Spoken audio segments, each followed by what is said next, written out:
Good morning, students. Good morning, sir. So in this lecture we will see about the transversal. Yes, sir. Okay, so what is a transversal? A transversal is a line which cuts the two lines. So a line which cuts the two lines, that line is known as transversal.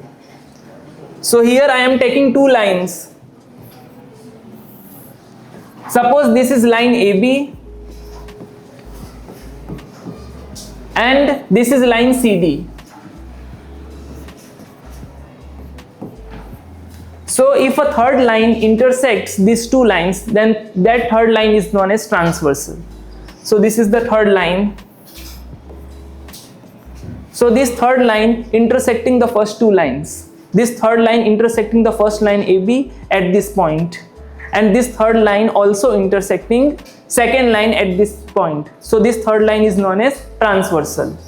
So this third line is known as transversal. Transversal.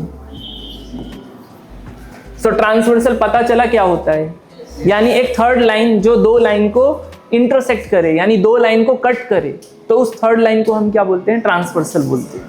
तो यहाँ पे ये दो line तुम्हें दिख रही है, A B और सी डी. तो ये ए बी और सी डी, ये जो दो लाइन है, इसको ये थर्ड लाइन कट कर रही है. ये जो थर्ड लाइन है वो ए बी को कट कर रही है एट दिस पॉइंट, एंड ये जो थर्ड लाइन है वो सी डी को इंटरसेक्ट कर रही है एट दिस पॉइंट. सो इस थर्ड लाइन को हम क्या बोलेंगे, ट्रांसवर्सल बोलेंगे. आया समझ में ट्रांसवर्सल किसको बोलते हैं, कि a third line intersecting the two lines is known as transversal. अब होगा ये कि ये जो ट्रांसवर्सल है वो फर्स्ट लाइन को इस पॉइंट पे कट कर रही है, तो इस पॉइंट पे चारों तरफ एंगल्स फॉर्म होंगे. This angle, then this angle, फिर ये एंगल एंड ये एंगल. ठीक है. अब ये जो एंगल्स है उसका एक्चुअल मेजरमेंट कितना है वो मुझे मालूम नहीं है, तो मैं यहाँ पे उसको कुछ अज्यूम कर लेता हूँ.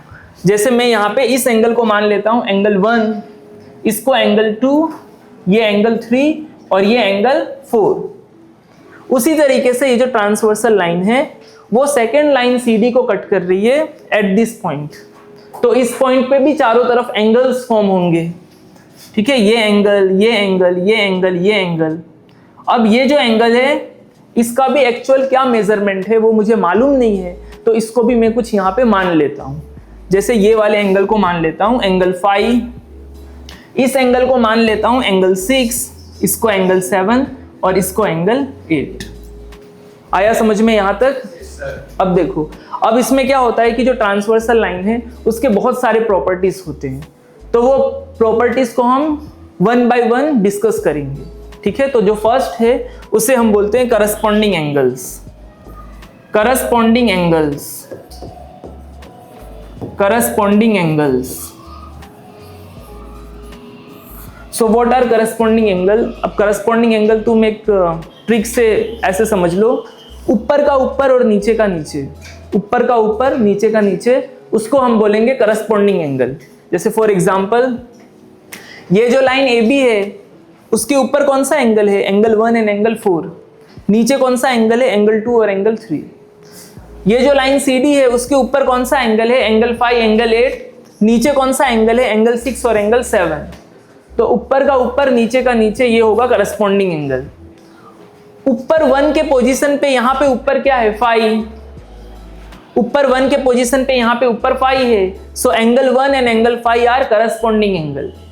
तो यहाँ पे एंगल 1 एंड एंगल 5 है करस्पॉन्डिंग एंगल्स. उसी तरीके से ऊपर 4 के पोजीशन पे यहाँ पे ऊपर क्या है, 8. So angle 4 and angle 8 are corresponding angles. Angle 4 and angle 8 are corresponding angles. ऊपर का ऊपर नीचे का नीचे. नीचे 2 के पोजीशन पे नीचे क्या है, 6. So angle 2 and angle 6 are corresponding angles.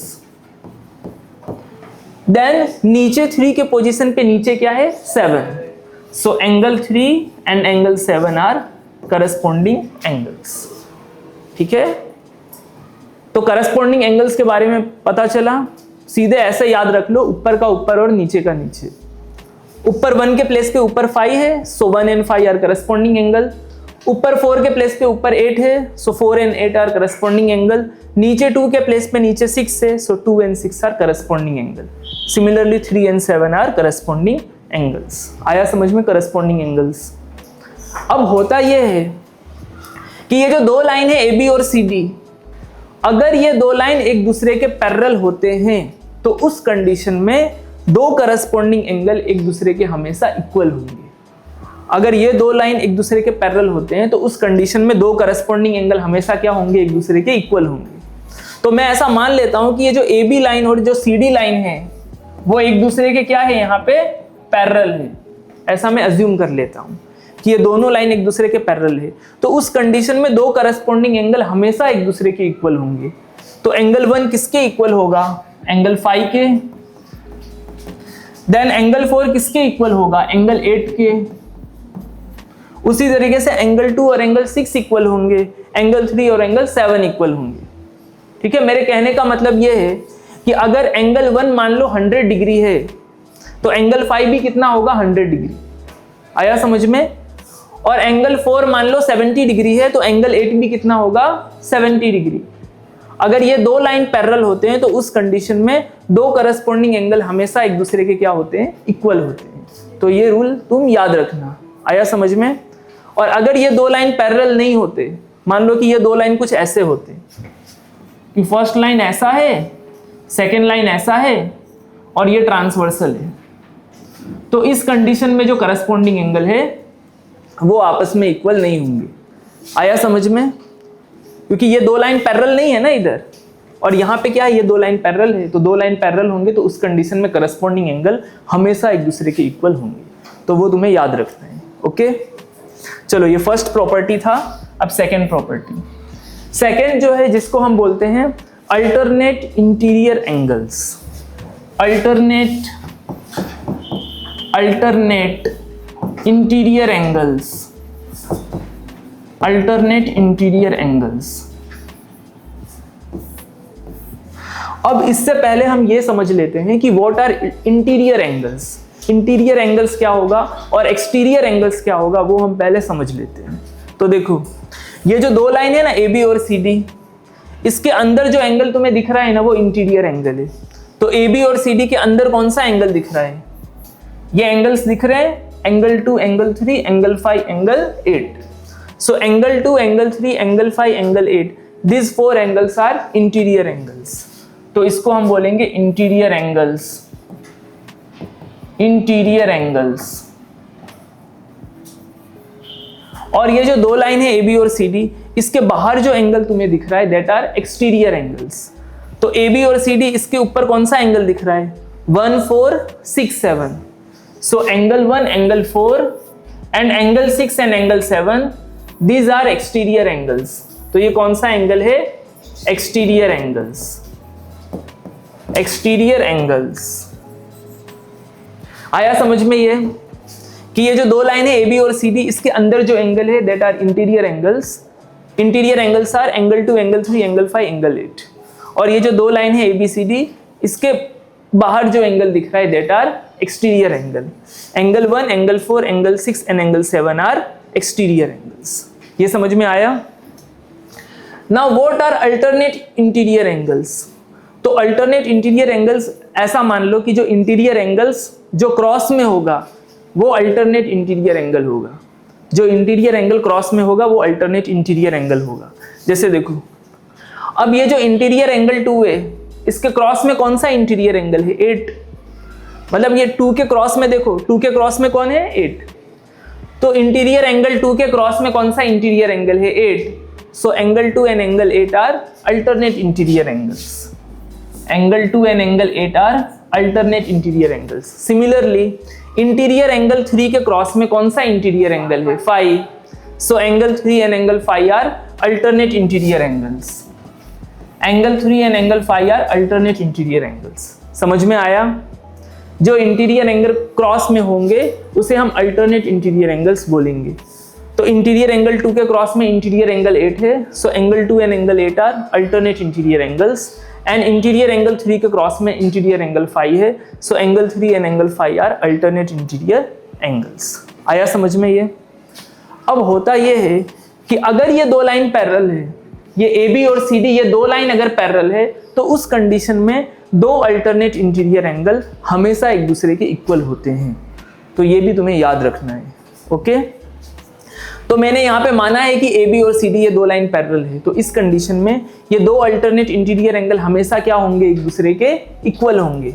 तो angle 2 will be equal to angle 8, angle 3 will be equal to angle 5। मेरे कहने का मतलब ये है कि अगर एंगल 2 100 डिग्री है, अगर मान लो कि एंगल 2 70 डिग्री है, ऐसा मान लो, तो एंगल 8 भी कितना होगा, 70 डिग्री।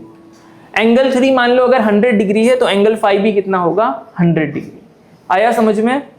तो अगर ये दो लाइन एक दूसरे के पैरेलल होते हैं तो उस कंडीशन में दो अल्टरनेट इंटीरियर एंगल क्या होते हैं, इक्वल होते हैं। आया समझ में ये? चलो अब next property. Next property is alternate exterior angles. Alternate exterior angles.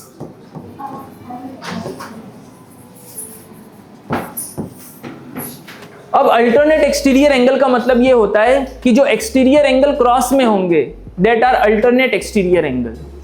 अब एक्सटीरियर एंगल कौन से हैं, 1, 4, 6, 7। तो इसमें देखो कि एक्सटीरियर एंगल 1 के क्रॉस में कौन सा एक्सटीरियर एंगल है, 7। एक्सटीरियर एंगल 1 के क्रॉस में कौन सा एक्सटीरियर एंगल है, 7। So angle 1 and angle 7 are alternate exterior angles. Similarly exterior angle 4 के क्रॉस में कौन सा एक्सटीरियर एंगल है, 6। So angle 4 and angle 6 are alternate exterior angles। आया समझ में ये? इसमें भी सेम वही कंडीशन है कि अगर ये दो लाइन एक दूसरे के पैरेलल होते हैं उस कंडीशन में दो अल्टरनेट एक्सटीरियर एंगल एक दूसरे के इक्वल होते हैं। ठीक है? So angle 1 will be equal to angle 7, angle 4 is equal to angle 6। मतलब अगर एंगल 1 मान लो 110 डिग्री है तो एंगल 7 भी कितना होगा, 110। एंगल 4 मान लो 80 डिग्री है तो एंगल 6 भी कितना होगा, 80 डिग्री। आया समझ में ये तीन प्रॉपर्टीज? चलो अभी हम नेक्स्ट प्रॉपर्टी यहां पे देखेंगे, that are co interior angles. Co interior angles means corresponding interior angles. What are corresponding interior angles? तो इंटीरियर एंगल जो ट्रांसवर्सल के सेम साइड में होंगे that are corresponding interior angles. ठीक है? इंटीरियर एंगल ट्रांसवर्सल के सेम साइड में होंगे which are corresponding interior angles. And उसके बाद हम देखेंगे को एक्सटीरियर एंगल्स यानी करस्पॉन्डिंग एक्सटीरियर एंगल। तो एक्सटीरियर एंगल्स जो ट्रांसवर्सल के सेम साइड में होंगे which are co exterior angles. Okay? तो देखो ये ट्रांसवर्सल लाइन है। अब ये जो ट्रांसवर्सल लाइन है इसके दो साइड है। ये ट्रांसवर्सल का राइट साइड है, ओके, RHS, और ये जो ट्रांसवर्सल है उसका लेफ्ट साइड है विच इज LHS। देखो ये ट्रांसवर्सल है, ट्रांसवर्सल लाइन का ये कौन सा साइड है, राइट साइड है विच इज RHS, और ये कौन सा साइड है, लेफ्ट साइड है विच इज LHS। तो सेम साइड में यानी सबसे पहले लेफ्ट साइड में देखो कि ट्रांसवर्सल के लेफ्ट साइड में कौन से इंटीरियर एंगल्स दिख रहे हैं। तो ट्रांसवर्सल के लेफ्ट साइड में कौन से इंटीरियर एंगल्स दिख रहे हैं, angle 2 and angle 5। So angle 2 and angle 5 are co interior angles. अब ट्रांसवर्सल के राइट साइड में देखो कि तुम्हें कौन से इंटीरियर एंगल दिख रहे हैं, angle 3 and angle 8। So angle 3 and angle 8 are co interior angles. Okay? अब होता यह है कि अगर ये दो लाइन एक दूसरे के पैरेलल है तो उस टाइम पे ये दो को इंटीरियर एंगल का सम कितना होता है, 180। कि angle 2 plus angle 5 will be equal to 180। Similarly angle 3 plus angle 8 will be equal to 180। ऐसा कब होगा, जब ये दो लाइन एक दूसरे के पैरेलल होंगे तो। आया समझ में? तो को इंटीरियर एंगल किसे कहते हैं, समझ में आया? ये ट्रांसवर्सल के लेफ्ट साइड में एंगल 2 एंड एंगल 5 ये को इंटीरियर एंगल है। ट्रांसवर्सल के राइट साइड में एंगल 3 एंड एंगल 8 ये को इंटीरियर एंगल है। अगर ये दो लाइन पैरेलल होते हैं तो उस कंडीशन में दो को इंटीरियर एंगल का सम कितना होता है, 180। तो ये तुम्हें याद रखना है। नेक्स्ट इज को एक्सटीरियर एंगल्स। तो यानी कि एक्सटीरियर एंगल जो ट्रांसवर्सल के सेम साइड में होंगे उसको हम को एक्सटीरियर एंगल बोलेंगे। तो देखो ट्रांसवर्सल के लेफ्ट साइड में कौन से एक्सटीरियर एंगल्स दिख रहे हैं, angle 1 and angle 6। So angle 1 and angle 6 are co exterior angles. Similarly transversal के राइट हैंड साइड में कौन से एक्सटीरियर एंगल्स दिख रहे हैं, angle 4 and angle 7। So angle 4 and angle 7 are co exterior angles.